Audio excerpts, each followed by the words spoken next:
శ్రోతలకు స్వాగతం. ఈరోజు వినిపించబోతున్న నవల తదనంతరం. రచన కొమ్మూరి వేణుగోపాలరావు గారు. విజయవాడ సీతారాంపురంలో మొగల్రాజుపురం కొండలకు దగ్గరగా ఇంచుమించు 1000 గజాల స్థలంలో ఓ ఇల్లుంది. పాతకాలం నాటి డాబా ఇల్లు పెద్దదే. ఇప్పుడు కట్టే అధునాతన పద్ధతితో కాక గదులన్నీ వరుస క్రమంలో ఒకదాని వెనక ఒకటిగా కట్టబడి ఉన్నాయి. లోపలి గదిలోకి పోవాలంటే మొదటివన్నీ దాటుకుంటూ పోవాలన్నమాట. వరండా ఉన్న చోటే మాత్రం అటు ఇటు 2 గదులు విడివిడిగా వచ్చాయి. పిల్లలు పెద్దవాళ్ళయ్యాక అటు మార్చి ఇటు మార్చి అతి కష్టం మీద 2 పోర్షన్లుగా విభజించబడింది. అదెప్పుడో 20 ఏళ్ల కిందటి సంగతి. అప్పటి నుంచి ఎలాంటి మార్పులు చేర్పులు లేకుండా ఆ ఇల్లు అలా ఉండిపోయింది. ఓ సాయంత్రం 5:30 గంటల వేళ నరసింహం గారు ఆ ఇంటి డాబా మీద పిట్టగోడ కానుకొని కొయ్య కుర్చీలో కూర్చుని బయట పరిసరాలు తిలకిస్తున్నారు. ఆ కుర్చీ వయసు 50 సంవత్సరాలు. తన చిన్నతనంలో కొత్తగా ఉద్యోగంలో చేరినప్పుడు అలాంటివి 5-6 చేయించాడు. ఇప్పటికీ అవి చెక్కు చెదరకుండా ఉన్నాయి. నరసింహం గారికి 75 ఏళ్లుంటాయి. అంత లావు కానీ సన్నం కానీ శరీరం, సుమారైన ఎత్తు, పూర్తి బట్టతల. ఇంట్లో ఉన్నప్పుడు లుంగి చొక్కా వేసుకుంటారు, బయటికి వెళ్ళినప్పుడు పంచె కట్టుకుంటారు. నరసింహం గారు ప్రతిరోజు బయట ప్రపంచాన్ని ఆశ్చర్యంగా చూస్తూ ఉంటారు. విజయవాడ అప్పటికి ఇప్పటికీ ఎంత మారిపోయింది. తను చిన్నప్పుడు ఈ స్థలమంతా ఓ అడవిలా ఉండేది. అప్పుడే అక్కడో ఇల్లు ఇక్కడో ఇల్లు చెదురుగా పడుతున్నాయి. గజం పావలా చొప్పున ఆ స్థలాన్ని కొంటుంటే స్నేహితులు హితైషులు ఆ రేటు చాలా ఎక్కువని వారించడానికి ప్రయత్నించారు. తానే మొండికేసుకొన్నాడు. ఇప్పుడు ఆ ప్రదేశంలో 1000 రూపాయలు పెట్టిన గజం స్థలం దొరకటం లేదు. నరసింహం గారు 2 ప్రపంచ యుద్ధాలు చూశారు. గాంధీ గారిని చూశాడు. టంగుటూరి ప్రకాశం పంతులు గారిని చూశాడు. బియ్యం సేరు బేడ అంటే రూపాయికి 8 సేర్లు చూశాడు. మొత్తం పావలానో అంతకన్నా తక్కువ కాఫీ హాల్లోకి వెళ్ళి స్వీటు హాటు కాఫీ ఆరగించి బయటికి ఆనందంగా తిరిగొచ్చే రోజులు చూశాడు. 40 రూపాయల జీతంతో కుటుంబాన్ని సంతోషంగా ఏ ఆర్థిక బాధ లేకుండా తృప్తిగా బ్రతకడం చూశాడు. రిక్షాకు బేడా ఇచ్చి 2 మైళ్ళ దూరంలో ఉన్న సినిమాకు వెళ్ళి రావటం చూశాడు. ఆ రోజుల్లో సినిమా హాల్స్ ఎన్నుండేవి. 1 టౌన్లో మారుతి టాకీసు, సరస్వతి టాకీసు ఉండేవి. 2 టౌన్లో దుర్గా కళామందిరం, రామా టాకీసు, లక్ష్మీ టాకీసు ఉండేవి. తర్వాత ఒక్కొక్కటి, ఆ తర్వాత ఏసీ హాల్స్ పుట్టుకొచ్చాయి. ఆ రోజుల్లో ఏడాదికి 7-8 తెలుగు సినిమాలు విడుదలైతేనే గొప్ప. ఇప్పుడు వారానికి 4 సినిమాలు రిలీజ్ అవుతున్నాయి.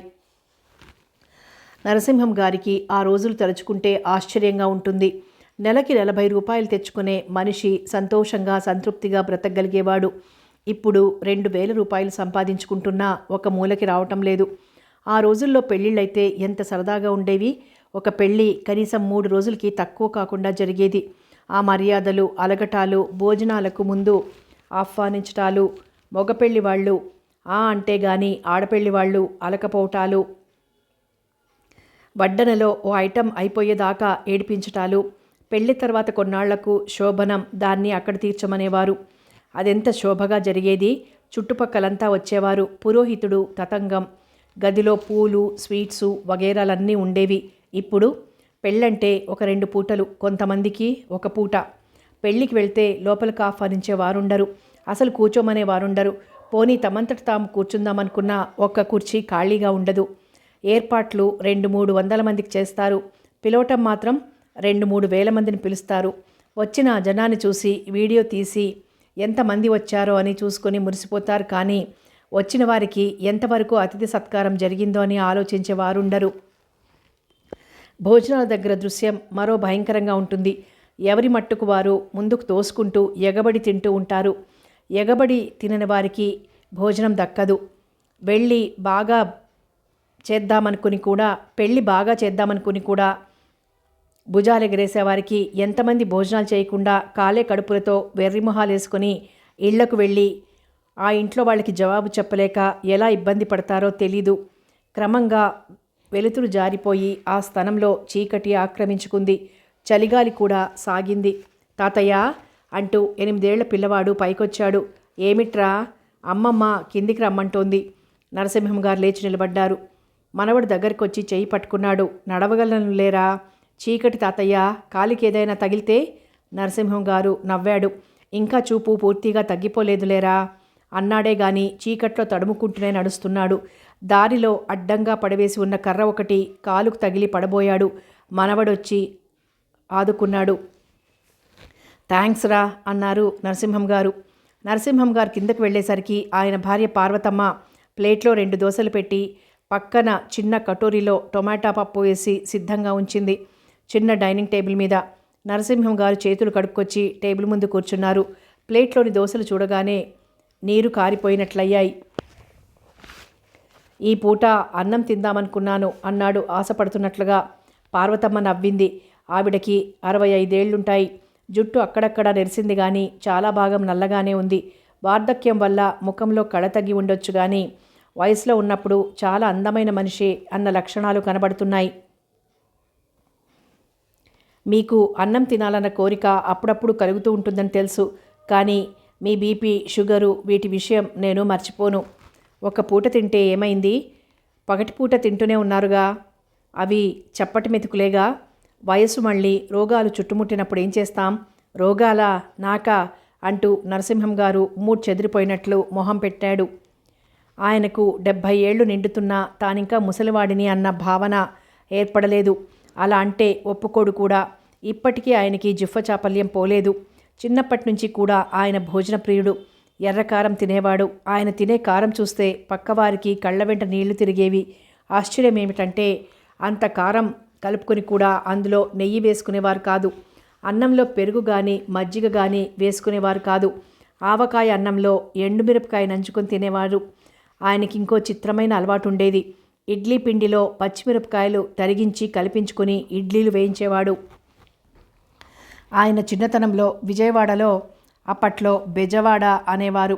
పెద్ద పెద్ద కాఫీ హోటల్స్ ఉండేవి కావు. ఇప్పుడులా హోటల్ మనోరమ, మమత, ఖాందారి ఇలాంటివి ఏవీ ఉండేవి కావు. శంకర కేఫు, కృష్ణా హోటల్ ఇలాంటి చిన్న చిన్నవి ఉండేవి. నరసింహం గారు హోటల్కి వెళ్ళి 1/2 డజను ఇడ్లీ, 2-3 అల్లం జీలకర్ర పెసరట్లు అవలీలగా తినేస్తూ ఉండేవాడు. పార్వతమ్మ ఆయన వంక సానుభూతిగా చూసింది. ఆ రోజుల్లోని ఆయన భోజన ప్రియత్వం, తిండి పుష్టి ఆమెకు బాగా తెలుసు. పెళ్ళైన కొత్తలో అదే అక్కర. అది తీరాక ఒకసారి నరసింహం గారు అత్తగారింటికి వచ్చారు. తాను ఓ రోజు పొద్దుటే ప్లేట్లో 2 దోశలు పెట్టుకుని వెళ్ళింది. ఏమిటిది అన్నాడు. టిఫిను అంది. ఇదేమిటి టిఫిను నీ మొహం? ఓ 1/2 డజన్ దోశలు పట్రా అన్నాడు. పార్వతమ్మ ఆశ్చర్యంగా చూసింది. అమ్మో, అన్ని తినేస్తారా అంది. తినేస్తాను. మీరు కొత్తలుడండి, మా ఇంట్లో వాళ్ళు ఏమైనా అనుకుంటారు. ఏమిటి అనుకునేది? పట్రా. తమాషా కంటున్నాడేమో అనుకుంది కానీ 5 నిమిషాల్లో 1/2 డజన్ దోశలు పూర్తి చేయటం చూసి తెల్లబోయింది. ఆ రోజుల్లో లోగీస్ తాతగారని తమ బంధువు ఒకడు ఉండేవాడు. అప్పట్లో ఆయనకి 60-65 ఏళ్ళు వయసు ఉండేది. ఆయనకి అపారమైన తిండి పుష్టి ఉండేది. ఒకరోజు ఆయన తమ ఇంటికి వచ్చాడు. అప్పుడు భర్త కూడా అత్తవారింట్లో ఉన్నాడు. తెలిసిన రైతెవరో బాగా మగ్గిన పనసపండు ఒకటి తెచ్చిచ్చాడు. లోగీస్ తాతగారు, నరసింహం గారు ఇద్దరూ కలిసి పనసపండులోని తొనలన్నీ చెరి సగం మొత్తం తినేశారు. అల్లుడు గారి గొప్పతనానికి ఇంట్లో అందరూ తెల్లబోయారు. నరసింహం గారు టిఫిన్ తినటం పూర్తి చేశాక తన గదిలోకి వెళ్ళి విష్ణు సహస్రనామం చదువుకుని మంచం మీద పడుకున్నాడు. ఆ గది ఇటీవలి కాలంలో మిగతా వాటికి దూరంగా తన కోసం ప్రత్యేకంగా ఏర్పాటు చేసుకున్నాడు. రాత్రి 10 గంటల ప్రాంతంలో పార్వతమ్మ గదిలోకి వచ్చింది. పడుకున్నారా అడిగింది. లేదు, నిద్ర పట్టడం లేదు. ఆమె అతనితో ఏదో చెప్దామనుకుంది కానీ ఇన్ని సంవత్సరాలు కాపురం చేసినా ఆయనంటే భయం. ఏ మాట స్వతంత్రించి చెప్పే అలవాటు లేదు. ఆయన కళ్ళెర్ర చేస్తే చాలు గడగడలాడిపోయేది. ఒళ్ళంతా ముచ్చెమటలు పట్టేవి.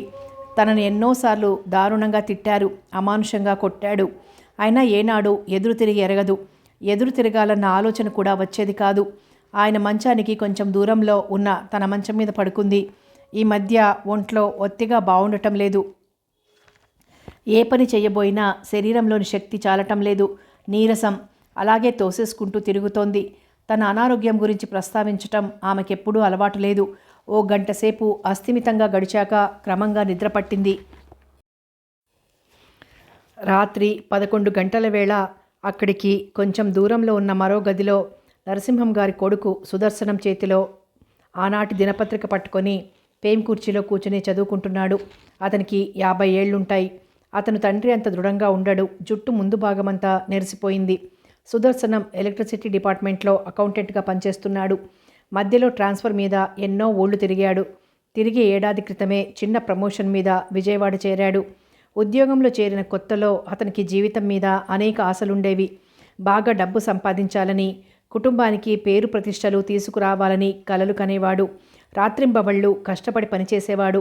కానీ తన కష్టానికి తగిన ప్రతిఫలం ఉండటం లేదని, కేవలం సూటిగా కష్టపడడం జీవితంతో పైకి రాలేనని, దానికి గొప్ప ప్రత్యేకమైన తెలివితేటలు, విభిన్నమైన మార్గాలు ఉండాలని చాలా ఆలస్యంగా గుర్తించాడు. ఆ తెలివితేటలు, మార్గాలు తెలుసుకోవాలని, అనుసరించాలని మధ్య మధ్య ప్రయత్నించాడు. కానీ అన్నిసార్లు ఘోరంగా దెబ్బతిన్నాడు. అతను మొదటి నుంచి చాలా అమాయకుడు. ఎవరేం చెబితే అది వెంటనే నమ్మేస్తూ ఉండేవాడు. అసలు అతనిది విచిత్రమైన జాతకం. అతని దగ్గర ఎవరైనా 5-10 అప్పు తీసుకుంటే తిరిగి ఇచ్చేవారు కాదు. అతను వాళ్లకు గుర్తు చేయటానికి కూడా మొహమాట పడుతూ ఉండేవాడు. ఒకవేళ ఎప్పుడైనా ధైర్యం చేసి పెదవి విప్పి అడిగినా అప్పు తీసుకున్నవాడు అతన్నో నేరస్తుడిలా వికృతమైన చూపు చూసి, మా పరిస్థితి తెలిసే అడుగుతున్నావా అనేవారు. సుదర్శనం తప్పు చేసినట్లు తలంచుకొని పక్కకు వెళ్ళిపోయేవాడు. పైగా పశ్చాత్తాపంతో ఆ రోజంతా బాధపడేవాడు. అతనే పనైనా చేద్దామనుకుంటే అది వెంటనే నెరవేరేది కాదు. ఇతరులకి చిటికెలో అయ్యే పని అతనికి కొన్ని గంటలు, లేకపోతే కొన్ని రోజులు పట్టేది. ఒక్కోసారి అసలు నెరవేరేది కావు. ఎప్పుడైనా ఊరికి వెళ్దామని స్టేషన్కి వెళ్తే ఆ రోజు తప్పనిసరిగా రైలు ఆలస్యంగా వచ్చేది. ఇంట్లో ఏ శుభకార్యమైనా జరిగి పురోహితుడిని పిలుచుకురమ్మని తండ్రి పంపిస్తే ఆ పురోహితుడు ఊళ్ళో లేకపోవటం, ఊరంతా కాళ్లకు బలపాలు కట్టుకుని తిరిగినా మరో పురోహితుడు దొరక్కపోవడం జరిగేది. అతడందరితో ప్రేమతో, ఆప్యాయతతో ప్రవర్తించడానికి ప్రయత్నించేవాడు. కానీ ఎవ్వరూ అతనికి స్నేహితుడిగా మిగిలేవారు కాదు. పైపెచ్చు ఈసడింపుగా, ఎగతాళిగా చూసేవారు. అతను ఏనాడు తండ్రికి ఎదురు చెప్పలేదు. అయినా తండ్రి చేత ఎప్పుడూ చివాట్లు తింటూనే ఉండేవాడు. అలా తండ్రి తిట్టినందుకు కోపం రాకపోగా తనేదో తప్పు చేశాననుకుని కుమిలిపోతూ ఉండేవాడు. ఉద్యోగంలో చేరి 10-15 ఏళ్ళయ్యాక ఇక తన జీవితాల్లో అద్భుతాలు జరగవని, అతి సామాన్యంగా జరిగిపోతుందని గ్రహించాడు. తను అసలు సిసలు మధ్యతరగతి కుటుంబంలో పుట్టాడు. ఈ వాతావరణంలో సామాన్యమైన కోరిక తీర్చుకోవడానికి కూడా విపరీతమైన ఇబ్బంది పడుతూ ఉండాలి. కొన్నాళ్లకు సామాన్యమైన కోరికలు తీరవని కూడా అసామాన్యమైన సంగతులుగా పరిణమించాయి. దాంతో అతని జీవితంలో ఒక నిర్లిప్తత ఏర్పడిపోయింది. ఏదో సాధించాలి అన్న తపన పోయి రోజులు ఎలా గడుస్తున్నాయి అన్న మీమాంసే అతన్ని అనుక్షణం వేధిస్తూ ఉండేది. నరసింహం గారికి అతనొక్కడే కొడుకు. అప్పచెల్లెళ్ళు మాత్రం 5గురున్నారు. 3 అతని కంటే పెద్ద, 2 చిన్న. అందరూ ఎక్కడో ఒకచోట ఏదో రకంగా సంసారాలు చేసుకుంటున్నారు. సుదర్శనాన్ని ఎక్కువగా ప్రేమిస్తూ, అతన్ని అమితంగా ప్రేమిస్తూ ఉండేది ఒకే ఒక్క వ్యక్తి, అతని భార్య అరుంధతి. ప్రతి సందర్భంలోనూ అతన్ని వెనకేసుకొస్తూ చాలామందికి దూరమైన వ్యక్తి కూడా అరుంధతే. అతన్ని గురించి అత్తమామలతో వాదించి చాలా సందర్భాలలో వాళ్ళ ఆగ్రహానికి కూడా గురైంది. గుమ్మంలో అలికిడైతే తల తిప్పి చూశాడు. అరుంధతి చేతిలో పాల గ్లాస్తో లోపలికి ప్రవేశిస్తోంది. అతను ఆమె ముఖంలోకి ఒకసారి చూసి ఊరుకున్నాడు. ఏమీ పలకరించకుండా. మాట్లాడరేం అంది కొంచెంసేపు మెదలకుండా నిలబడి. ఏముంది, ఏమీ లేదా అంటూ నవ్వింది. అతనేమీ మాట్లాడలేదు. సరే, ఈ పాలు తీసుకోండి. నేను ఇవాల్టి నుంచి పాలు మానేస్తాను. ఏం? రోజురోజుకి ఖర్చులు పెరిగిపోతున్నాయి. అరుంధతి మళ్ళీ నవ్వింది. ఖర్చులు పెరిగిపోతే పాలు మానేస్తారా? మరి ఏం మానేస్తారు? అన్నం మానేయాలి. అతనికి ఆమె ఎలా మాట్లాడుతుంటే ముచ్చటేసింది. అరుంధతి లాంటి భార్య దొరకడం చాలా అరుదైన, అపురూపమైన విషయం. తాను తప్ప ఇంకొకరెవరైనా సరే అలాంటి భార్య ఉంటే లోకాన్నంతటినీ జయించేవాడు. ఏమిటలా చూస్తున్నారు? నీలోని గొప్పతనాన్ని ముందు పాలు తాగండి, తర్వాత నాలోని గొప్పతనం వర్ణిద్దురు గాని. అతను ఆమె చేతిలోని గ్లాస్ అందుకొని కొంచెం కొంచెంగా తాగసాగాడు. అతనలా తాగడం ఆమెకు చాలా ఇష్టం. ఎంత దాహంగా ఉన్నా మంచినీళ్ళైనా సరే ఒకేసారి గటగటా తాగడు. కొంచెం కొంచెంగా తాగుతాడు. ఎంత ఆకలిగా ఉన్నా ఎగబడి తిన్నట్లు అన్నం తినడు. కొంచెం కొంచెంగా చాలా నాజుగ్గా తింటాడు. ప్రపంచం చేత ఇష్టపడడానికి, ఆరాధించబడడానికి అతనిలో చాలా ఆకర్షణలున్నాయి. కానీ ఈ చిత్రమైన ప్రపంచంలో అవన్నీ అవలక్షణాలుగా తీసుకునే విచిత్ర పరిస్థితిలో ఉంది. సుదర్శనం అరుంధతి ముఖంలోకి చూశాడు.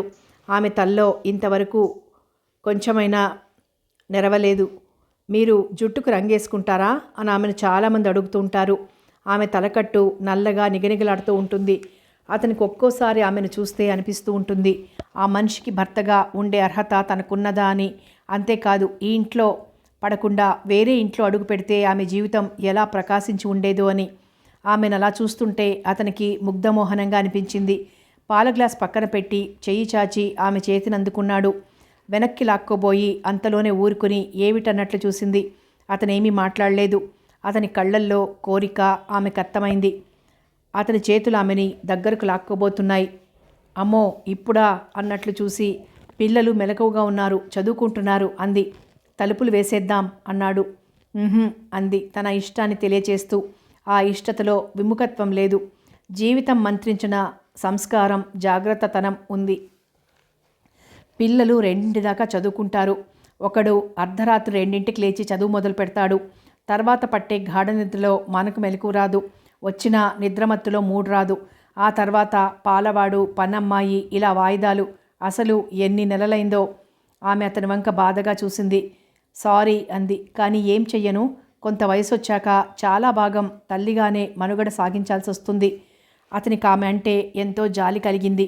గాఢానురాగంతో శరీరమంతా ఓ అనుభూతితో నిండిపోయింది. అలా ఒక్క నిమిషం గుండెల మీద తలవాల్చి కళ్ళు మూసుకుని ఉండిపోవాలనుకున్నాడు. ఇంతలో బయట అలికిడైనట్లింది. గబాల్న చేతులు వెనక్కి తీసేసుకున్నాడు. చాలా రాత్రుల్లాంటి ఓ రాత్రి నిరర్థకంగా గడిచిపోయింది. ఊరు నిద్రలేచింది. కాకా హోటల్స్ వాళ్ళు, పాలబూతులు వ్యాపారం చేసుకునేవాళ్ళు ఎప్పుడో నిద్రలేచారు. అసలు విజయవాడ నిద్రపోతున్నట్లే ఉండదు. రాత్రి 12, 1 గంట దాకా సెకండ్ షోలకి వెళ్ళొచ్చేవాళ్ళు కిళ్ళి కొట్ల దగ్గర రోడ్ల మీద గుంపులు గుంపులుగా కూర్చొని ముఠా రాజకీయాలు మాట్లాడుకునేవాళ్ళు, ఉన్నట్లుండి రెచ్చిపోయి దెబ్బలాటల్లోకి దిగి సోడాబుడ్లు విసురుకునేవాళ్ళు. రైల్వే స్టేషన్ నుంచి వచ్చిపోయే ప్రయాణికులు, వీధులన్నీ సద్దడిగానే ఉంటాయి. తర్వాత 2-3 గంటలు చాటుమాటుగా తిరిగేవాళ్ళు. వ్యభిచార గృహాలకు, జూదశాలలకు రహస్యంగా తిరిగేవాళ్ళు, దొంగతనాలకు బయలుదేరేవాళ్ళు. గుట్టుగా జరిగిపోతుంది. 4 అవంగానే హడావుడి మళ్ళీ మొదలు. సంవత్సరాల తరబడి ప్రతిరోజు కృష్ణానదికి వెళ్ళి స్నానాలు చేసే అలవాటున్నవారు కొన్ని వందల మంది ఉంటారు.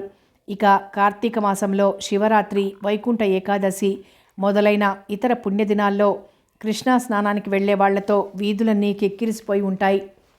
ఇక్కడి ప్రజలకు ముఖ్యమైన యాక్టివిటీ సినిమా. దాదాపు 30 సినిమా హాల్స్ ఉన్నా, అందులో కొత్త సినిమా ఆడుతున్నా, పాతది ఆడుతున్నా హాల్స్ అన్నీ కిటకిటలాడిపోతూ ఉంటాయి. మరి ఏ ఇతర ముఖ్యమైన కార్యక్రమాలకు వెళ్ళడానికి తీరిక లేని వాళ్ళు సినిమాలకు వెళ్ళడానికి మాత్రం ఎక్కడలేని తీరిక సంపాదించుకుంటారు. మండు టెండల్లో మ్యాట్నీ షో కానీ, చలికాలంలో సెకండ్ షో కానీ, ఎన్ని పనులున్నా నెల పసిగుడ్డులు నెత్తుకొని నూన్ షోకి జనం కిటకిటలాడుతూ ఉంటారు. పైగా సినిమా చూసి ఏమైనా ఎంజాయ్ చేస్తారా, బోర్ అంటూ బయటకు వస్తారు. ఎవరన్నా ఎందుకయ్యా అలా బోర్ అని తిట్టుకుంటూనే మళ్ళీ మళ్ళీ సినిమాలకు వెళ్తావు అంటే, ఈ వెధవ బెజవాడలో అంతకన్నా ఏముంది కాలక్షేపం అంటూ తమను తాము సమర్థించుకుంటారు. మునుపటి రోజుల్లో అయితే ఏమో కానీ, ఇటీవల కొన్ని సంవత్సరాలుగా విజయవాడలో సాంస్కృతిక కార్యక్రమాలు బాగానే జరుగుతున్నాయి. తుమ్మలపల్లి కళాక్షేత్రం వచ్చింది. అందులో గొప్ప గొప్ప సంగీత విద్వాంసుల పాట కచేరీలు, పెద్ద నర్తకీమణుల నృత్య ప్రదర్శనలు, సాహిత్య సభలు జరుగుతూ ఉంటాయి. వెలిదండ్ల హనుమంతరాయ గ్రంథాలయంలో ఎప్పుడూ ఏదో నాటకాలు, నాటక పోటీలు జరుగుతూ ఉంటాయి. రోటరీ ఆడిటోరియంలో ఇంచుమించు ప్రతిరోజు ఏదో చిన్నదో పెద్దదో కార్యక్రమం జరుగుతూ ఉంటుంది. ప్రతి ఏటా పీడబ్ల్యూసీ గ్రౌండ్స్లో ఫిబ్రవరి నుంచి 2 నెలల పాటు భారీ ఎత్తున ఎగ్జిబిషన్ జరుగుతూ ఉంటుంది. అందులో రకరకాల ఎంటర్టైన్మెంట్స్ ఉంటాయి.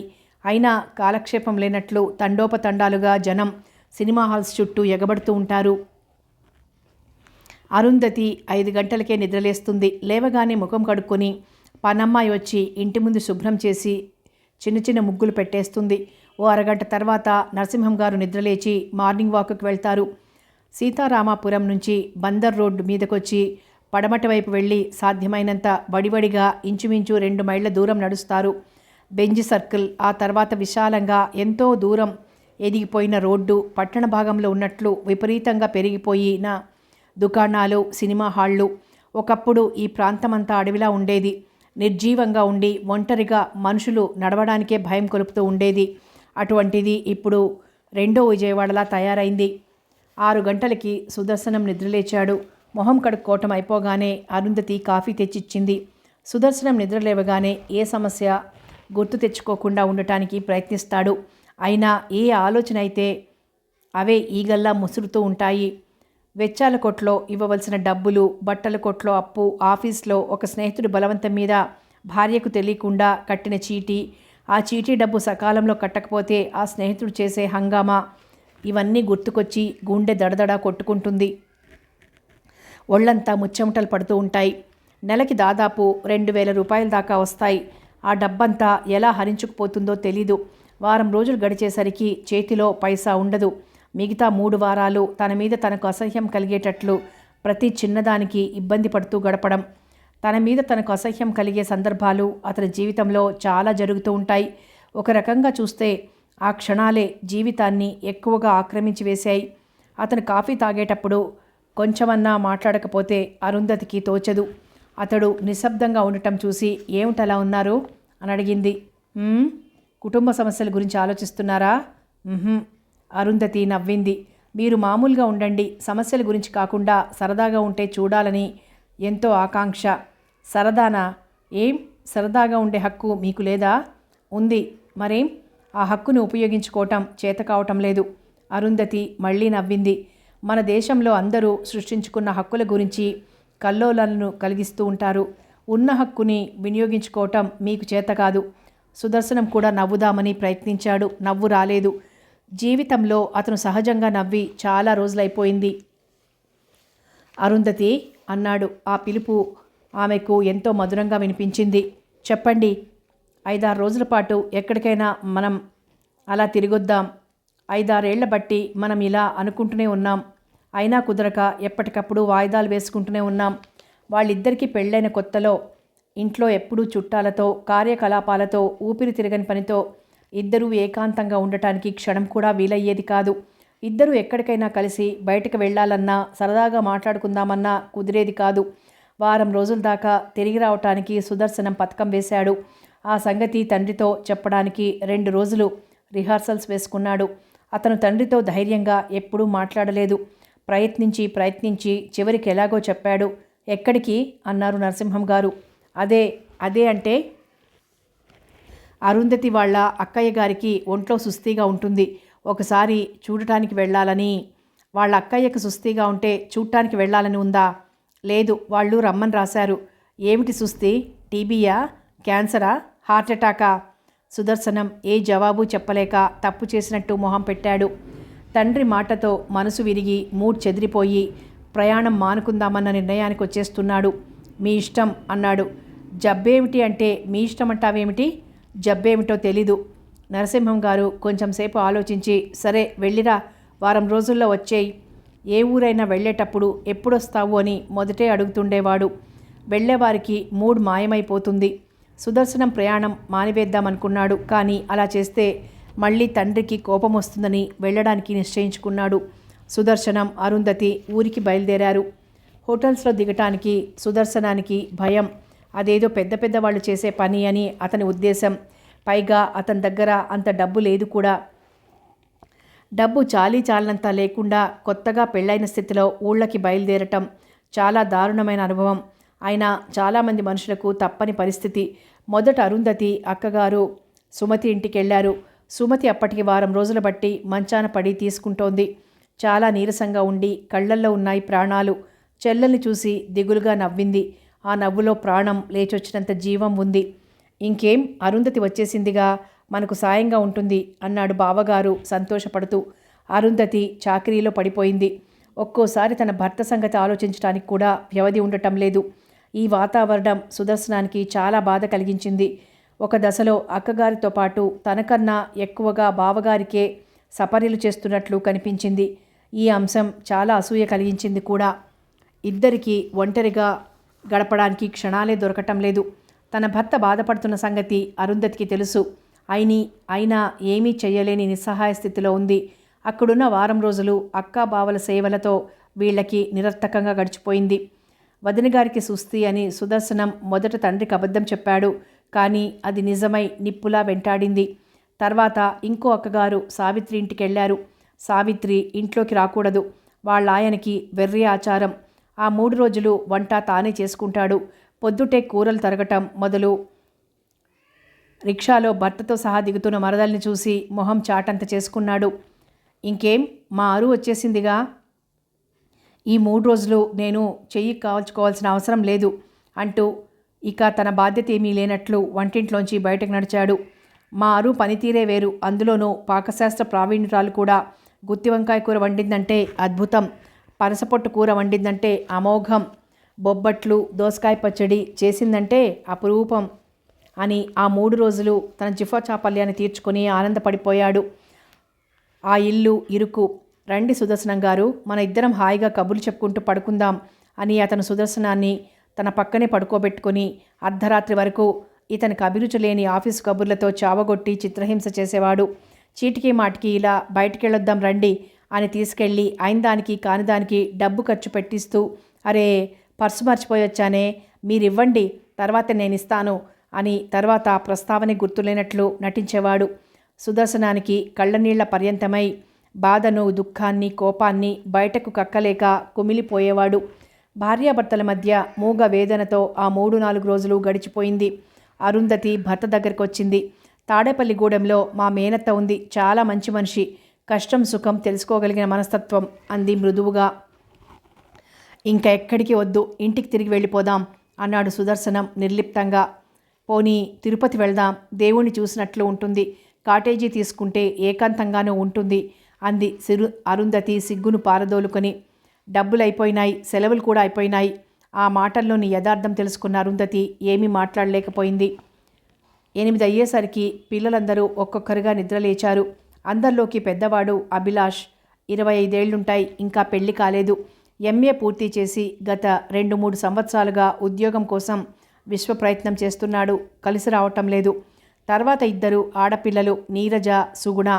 ఆఖరివాడు అరవింద్, 18 ఏళ్లుంటాయి, బీకాం ఫస్ట్ ఇయర్ చదువుతున్నాడు. నలుగురు కొన్ని క్షణాల పాటు ఆప్యాయంగా ఉన్నట్లే కనిపిస్తారు.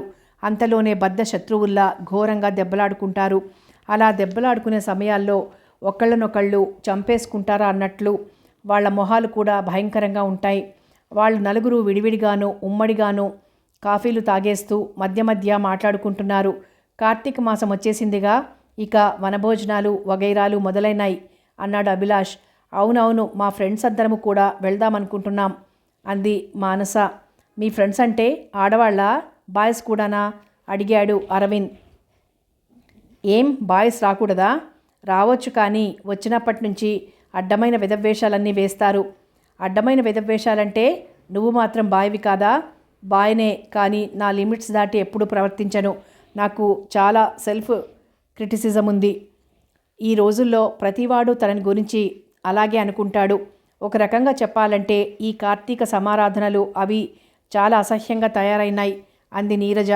నలుగురిలోనూ ఆ అమ్మాయే కొంతవరకు సరళంగా ఉంటుంది. ఎందుకని? మనిషికి ఆ మాత్రం రిలాక్సేషన్ ఉండకూడదంటావా అంది మానస. రిలాక్సేషన్ అవసరమే, కానీ వికృతంగా వాటిని ప్రవర్తించకూడదు. ఇప్పుడు ఏమిటో వికృతంగా ప్రవర్తిస్తున్నారు. కార్తీక మాసం చాలా పవిత్రమైనది. ఈ సమారాధనలు, వనభోజనాలు, ఉసిరి చెట్టు కింద కూర్చుని అన్నం పరబ్రహ్మ స్వరూపంగా ఆరగించటం, ఏదో గొప్ప గొప్ప నైవేద్యాలతో ఆరగించబడి ఉంటాయి. కానీ ఇప్పుడు అవి కేవలం పిక్నిక్లుగా, వేడుకలుగా మారిపోయాయి. కార్తీక మాసం అంటే పేకాటలు, విస్కీలు, బ్రాందీలు తాగడం, మాంసాలు తినడం, కొన్ని చోట్లయితే కాల్ గర్ల్స్ని తెచ్చుకుని వ్యభిచారం. ఇంతలో బయట రిక్షా ఆగిన చప్పుడైంది. అరవింద్ బయటకు తొంగి చూసి చచ్చాం అన్నాడు. ఏమిటి అన్నాడు అభిలాష్. బోండా మామయ్య తన సతీమణితో సహా లగేజ్తో దిగుతున్నాడు. అందరికీ గుండె ఆగినంత పనైంది. బోండా మామయ్య పద్మనాభరావు అంటే పిల్లలందరికీ చచ్చే భయం. ఆయన రావటం చూస్తూనే అందరూ గదుల్లో దూరి పనులున్నట్టు తలుపులు బిడాయించేసుకుంటారు. ఆయన విశాఖపట్నంలో ఆయిల్ కంపెనీలో ఆఫీసర్గా పనిచేస్తున్నాడు. 6 నెలలకు 7 నెలలకు ఒక్కోసారి అప్పచెల్లెలింటికి మెరుపుదాడి చేస్తూ ఉంటాడు. అతన్ని 5-6 రోజుల కంటే ఎవరూ ఎక్కువగా భరించలేరు. ఓర్పుగల మనిషి అవటం చేత అరుంధతి తన మనసులోని భావాలు బయటికి చెప్పకుండా నిగ్రహంగా ఉంటుంది. అతను ఎవరింటికి వెళ్ళినా వారం తిరక్కముందే ఏదో పేచీ పెట్టుకొని అక్కడి నుంచి మొహం మార్చుకొని చెప్పా పెట్టకుండా ఉన్నట్లుండి వెళ్ళిపోతూ ఉంటాడు. ఒకరి ఇంట్లో కాలు పెట్టినప్పటి నుంచి తాను మిగతా ఇళ్లలో పొందిన అనుభవాలు, మేనర్స్ లేకుండా ఆ చుట్టాలు తనని ఎలా అవమానం చేసింది, వాళ్ళంటే తనకెలాంటి అసహ్యమేసింది ఏకరువు పెడుతూ ఉంటాడు. ప్రపంచంలో తనకి తప్ప ఇంకెవ్వరికీ మేనర్స్ తెలియదని అనుకుంటూ ఉంటాడు. ఇంట్లోకి అడుగు పెట్టగానే తనకి అనువుగా ఉన్న ఓ గది, అది ఎవరిదోనన్న ధ్యాస లేకుండా జాతీయం చేసేసుకుంటాడు. తన పెట్టె, బిచాణా అన్నీ అక్కడ పరిచేసుకుంటాడు. అతనెప్పుడూ తనదైన ముఖ్యమైన వస్తువుల్లో ఏవీ మర్చిపోకుండా రాడు. ఆ మర్చిపోయింది కూడా ఓ అరగంటలోనే బయట పెడుతూ ఉంటుంది. అవి షేవ్ చేసుకునే టేబుల్ రేజర్ కావచ్చు, కట్టుకునే లుంగి కావచ్చు, మనీ పర్స్ కావచ్చు. ఒక్కోసారి ఒక్కో రూపంలో ఉంటుంది. దానివల్ల అనుక్షణం ఏదో సమస్య తలెత్తుతూ ఉంటుంది. పద్మనాభరావు ఎప్పుడు పిల్లల్ని పిలిచినవాడు పిలిచినట్లే ఉంటాడు. పిల్లలు వాళ్ళ స్నేహితులతో మాట్లాడుతూ కాలక్షేపంలో ఉన్నా సరే, చదువుకుంటూ బిజీగా ఉన్నా సరే, ఇంకా ఏదైనా పనిపాటల్లో మునిగి ఉన్నా సరే, అవతలి వాళ్ళు ఏ స్థితిలో ఉన్నారో ఆలోచించకుండా పేర్లు పెట్టి పిలుస్తూ ఉంటాడు. అభిలాష్, కాస్త మంచినీళ్ళందుకో. నీరజ, అమ్మనడిగి కాఫీ పట్రా. అరవింద్, కిళ్ళి కొట్టుకెళ్ళి ఓ విల్స్ ప్యాకెట్ పట్టుకురా అన్నట్లు చిల్లర లేదు కానీ తర్వాత ఇస్తానని పద్దు రాయించు. పిల్లలు ఎవరితో మాట్లాడుతున్నా అర్జెంట్ పని ఉన్నట్లు, కొంపలంటుకు పోయినంత హడావిడి ఉన్నట్లు పిలిచేవాడు. అరవింద్, మంచి సినిమా ఏముందో చూడమ్మా, ఇద్దరం కలిసి వెళ్దాం అంటూ తనతో పాటు బయలుదేరేదాకా ప్రాణాలు తోడేసేవాడు. సినిమా హాల్ దగ్గరికి వెళ్ళాక చచ్చిన జేబులోంచి పర్స్ తీసేవాడు కాదు. తన దగ్గరున్న పాకెట్ మనీతో పిల్లవాడు టికెట్ కొంటుంటే చూస్తూ ఊరుకునేవాడు. అర్ధరాత్రి పూట మెలకువ వచ్చి దాహమేస్తే పెళ్ళాం రోగిష్టి మనిషి లేవలేదని గాఢ నిద్రలో ఉన్న పిల్లల్ని నిద్ర లేపేదాకా కేకలు వేసి లేపి మంచినీళ్లు తెప్పించుకునేవాడు. వాళ్ళు నిద్రమత్తులో బద్దకించినట్లో విసుక్కున్నట్లో కనబడినా నేను గెస్ట్ని, నాకు మర్యాద చేయాలి అనేవాడు. అతను అన్నం తింటున్నప్పుడు ఆ దృశ్యం చూసి తీరాలి. చాలామందిలా కాక అదో మహాయజ్ఞంలా ఓ శత్రువు నడిపిస్తున్నట్లుగా ప్రవర్తించేవాడు. అతను అన్నం తినడం పూర్తి చేయడానికి దాదాపు గంట సేపు పట్టేది. కుర్చీ మీద బాసింపట్టు వేసుకొని కూర్చొని తన కార్యక్రమాన్ని ప్రారంభించేవాడు. ఆవకాయ అన్నం కలుపుతున్నప్పుడు ఉన్నట్లుండి కలపటం ఆపేసి అలా ఉండిపోయేవాడు. ఏం కావాలరా అడిగేది అరుంధతి ఆప్యాయంగా. నూనె, నువ్వు ఆవకాయ మహా గొప్పగా పెడతావే, అందులో నూనె వేసుకొని తింటే గానీ మజా రాదు అనేవాడు. అన్నట్లు పిల్లల్లో ఎవరో ఒకరిని తన కంపెనీ కోసం పక్కనే కూర్చోబెట్టుకునేవాడు తోడుగా భోజనం చేయటానికి. వాళ్ళ మొహాలు చిట్లించినట్లు కనబడితే నేను మీకు గెస్ట్ని, మర్యాద చేయాలి అనేవాడు. గోంగూర పచ్చడి కలిపినప్పుడు ఉన్నట్లుండి ఆగిపోయేవాడు. ఏం కావాలరా అంటే ఉల్లిపాయ మొక్కలు కోసి పట్రా అనేవాడు. సాంబార్ కలిపినప్పుడు ఏమిటే, అప్పడం కానీ గుమ్మడికాయ వడియం కానీ లేవా? సాంబార్ చేసినప్పుడు అలాంటివి కాంబినేషన్ లేకపోతే బాగుండవే అని ఆవిడ వేయించి పట్టుకొచ్చేదాకా బాసింపట్టిలో అలా ఓపిగ్గా నిరీక్షించేవాడు. మజ్జిగన్నంలో ఆఖరుసారి అన్నం మారు వేయించుకొని కంచం నిండా కలిపేసేవాడు. పక్కన కూర్చున్న అరవింద్ ఇంకెవరో ఆశ్చర్యంతో ఆ తిండి పుష్టి చూసి కళ్ళు పెద్దవి చేసేవారు. ఒక్కోసారి లోపల కలిగిన అసహ్యాన్ని అణుచుకోలేక, నువ్వు కడుపు నిండా తినడం లేదు మావయ్య, మొహమాట పడుతున్నట్లున్నావు అనేవారు వేళాకోళం చేస్తున్నట్లుగా. నువ్వన్నది నిజమేరా, ఈ మధ్య నా తిండి పడిపోయింది అనేవాడు అందులో వ్యంగ్యాన్ని అర్థం చేసుకోవాలని ప్రయత్నించకుండా. అమ్మడు, ఎగ్జిబిషన్కి పోదాం రావే అంటూ సాయంత్రం అయ్యేసరికి చెల్లెల్ని ప్రయాణం చేసేవాడు. ఇక్కడ అప్పడాలు బాగున్నాయే, మిరియాల పొడి కారం చల్లి భలేగా ఉన్నాయి, అబ్బో మిరపకాయ బజ్జీలు కూడా ఉన్నాయే, ఇదేమిటి పక్కనే చెరుకు రసమా అంటూ బజ్జీలు అప్పడాలు తిని 2 గ్లాసుల చెరుకు రసం అవలీలగా తాగేసేవాడు. ఒక్కదానికి బయటికి డబ్బులు తీసేవాడు కాదు. అన్నట్లు మీ మేనల్లుడు టీషర్ట్ కావాలన్నాడు, మీ మేనకోడలు చూడీదార్ కావాలంది, నువ్వు ముందు డబ్బులి ఆనకు చూసుకుందాం అంటూ తనకు కావలసిన వస్తువులు కనిపించేసి తర్వాత దాని గురించి గుర్తులేనట్లు ఊరుకునేవాడు. రాత్రిళ్ళు అతను పడుకునే తీరు భయంకరంగా ఉండేది. గదిలో కాకుండా నలుగురు నడిచే వసారాలో మంచం వేసుకొని పడుకునేవాడు. ఉదయం 10 అయినా నిద్రలేచేవాడు కాదు. ఒంటి మీద లుంగి స్థానంలో ఉండేది కాదు. ఒక్కోసారి అసలు ఒంటి మీద ఏమీ ఉండేది కాదు. ఓ నగ్న పర్వతం పడి ఉన్నట్లు పడుకొని ఉండేవాడు. మనుషులు అటు ఇటు తిరుగుతున్నా అతనిలో కొంచెమైనా స్పృహ ఉండేది కాదు. అటు ఇటు నడిచేవాళ్ళు వాళ్లే అతని వంటి మీద దుప్పటి కప్పి పెడుతూ ఉండేవాళ్ళు. అయినా ఆ ఇంటిల్లిపాదికి ఇబ్బంది కలిగిస్తున్నాను అన్న జ్ఞానం లేకుండా తాను గెస్ట్ అని, కరెక్ట్ అయిన మనిషినని అనుకుంటూ చెలరేగిపోతూ ఉండేవాడు. అమ్మా పిలిచింది నీరజ వంటింటి గుమ్మంలో నిలబడి. అరుంధతి నేల మీద కత్తిపీట ముందు కూర్చొని కూరలు తరుగుతోంది. ఏమిటమ్మా అంది తలెత్తి. నేను ఉద్యోగం చేద్దామనుకుంటున్నానమ్మా. అరుంధతి కూతురు మొహంలోకి చూస్తూ విషాదంగా నవ్వింది. ఎందుకు అలాంటి ఆలోచనకు వచ్చావమ్మా అని అడిగింది. కొన్నాళ్లుగా మన ఇంటి పరిస్థితులు చూస్తున్నానమ్మా. మారుతున్న పరిస్థితుల్ని బట్టి రోజురోజుకి ఖర్చులు పెరిగిపోతున్నాయి. నాన్నగారి ఒక్కరి సంపాదన మీద ఇంతమంది ఆధారపడాల్సి వస్తుంది. ప్రతిరోజు ఈ పూట ఎలా గడవాలా అని వెతుక్కుంటూ బతకడం. మనం పైకి రావాలమ్మా. పైకి రావాలంటే కుటుంబంలో అందరూ కష్టపడి పనిచెయ్యాలి. అరుంధతి కూతురు హృదయంలోని ఆందోళనని అర్థం చేసుకుంది. ఈ సమస్య ఆమెకు తెలియంది కాదు. కొన్ని సంవత్సరాలుగా ఆమెను నిరంతరం కలవర పెడుతూనే ఉంది. ఉద్యోగాలు వెంటనే ఎక్కడ దొరుకుతాయమ్మా అంది. ప్రయత్నిస్తే చూడు నీరజ, సరైన క్వాలిఫికేషన్సు, ఫస్ట్ క్లాస్లో ఉండి ఈ రోజుల్లో ఎన్ని లక్షల మంది ఉద్యోగాలు లేక మగ్గిపోతున్నారు. చదివిన చదువుకు, చేసే ఉద్యోగాలకు పొంతన ఉండటం లేదు. మంచి ఉద్యోగం కోసం వెయిట్ చేసి చివరికి తన చదువుకు సంబంధం లేని ఏదో ఉద్యోగంలో చేరి ఘోరంగా రాజీ పడిపోయి జీవితాంతం అందులోనే మగ్గిపోతున్నారు. ఇక అప్పుడప్పుడు ఆశాకిరణంలా తళుక్కుమనిపించేవి కాంపిటేటివ్ ఎగ్జామ్స్. ఆ ఎగ్జామ్స్ ద్వారా వచ్చే ఉద్యోగాలు.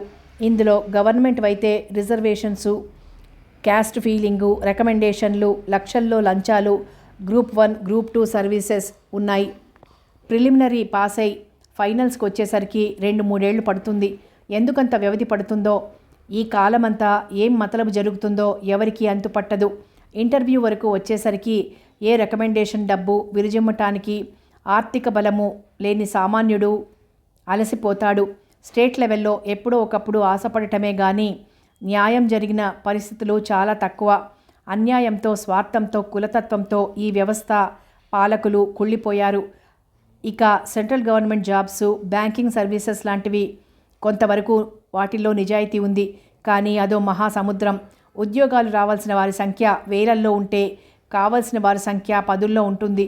ఎందుకు వస్తుందో, ఎలా వస్తుందో తెలియదు కానీ జూనియర్ క్యాండిడేట్లలో ఉండిపోయి అతి సామాన్యమైన వారు సెలెక్ట్ అవ్వటం కనబడుతూ ఉంటుంది. ఈ పొరపాటు ఎలా జరుగుతోందో అర్థం కాదు. ఇక చివరిగా ప్రైవేట్ ఉద్యోగాలు, జీతాలు తక్కువ, శ్రమ ఎక్కువ, రాయితీలేవీ ఉండవు, ఎదుగు బొదుగు లేని జీవితాలు. నీరజ తల్లివంక ఆశ్చర్యంగా చూసింది. ఆమె ఎప్పుడో గాని ఇలా మాట్లాడదు. స్కూల్ ఫైనల్ వరకు చదువుకుంది. ఆమెలో అజ్ఞాతంగా ఉన్న బాధ, ఆవేదన అర్థమైనాయి. మరి ఏం చెయ్యాలి? పెళ్లి చేసుకోవాలి అంది అరుంధతి నవ్వి. పెళ్ళా? ఎందుకలా ఆశ్చర్యపడతావు? నీకు పెళ్ళీడు వచ్చింది. ఈ రోజుల్లో ఆడపిల్లను 22 ఏళ్ళు నిండకముందే పెళ్లి చేయటం మంచిది. లేకపోతే చాలా ఇబ్బందులు ఎదురవుతాయి. ఇబ్బందులంటే చాలా ఉన్నాయి. సందర్భాన్ని బట్టి అనేక రూపాలతో విశ్వరూపం ప్రదర్శిస్తూ ఉంటాయి. అమ్మా, ఉద్యోగం చేస్తూ పెళ్లి చేసుకోకూడదా? ఉద్యోగం పెళ్లికి ప్రతిబంధకమవుతుందా? ఈ రోజుల్లో పరిస్థితిని బట్టి భార్యాభర్తలిద్దరూ ఉద్యోగాలు చేసుకుంటేనే మంచిది. గృహిణిగా తన బాధ్యతలు పూర్తిగా నిర్వర్తించే అవకాశం పోయినా 2 పనులు చూసుకోవడం వల్ల కొంచెం శ్రమ ఎక్కువైనా ఒంటరితనంతో, సోమరితనంతో, అర్థం లేని ఆలోచనలతో, పనికిరాని మనస్తత్వాన్ని పెంపొందింపచేసుకునే అనర్థం నుంచి బయటపడి జీవితపు విలువల్ని కొంతవరకు అర్థం చేసుకోగలుగుతుంది. కానీ భార్యాభర్తల మధ్య ఒక్కోసారి సహకారం ఉండదు, ఒక్కోసారి అమరుతుంది. అయితే నేను ఉద్యోగం చేయడానికి అభ్యంతరం లేదు కదా అంది నీరజ సంతోషంగా. అరుంధతి కొంచెం ఆలోచించి లేదు అంది. నీరజ ముఖం వికసించింది. లోపల కడుగుపెట్టి కిందికి వంగి తల్లి నుదుటి మీద ముద్దు పెట్టుకొని అమ్మా అని ప్రేమగా అక్కడి నుంచి వెళ్ళిపోయింది. కథ కొనసాగుతుంది.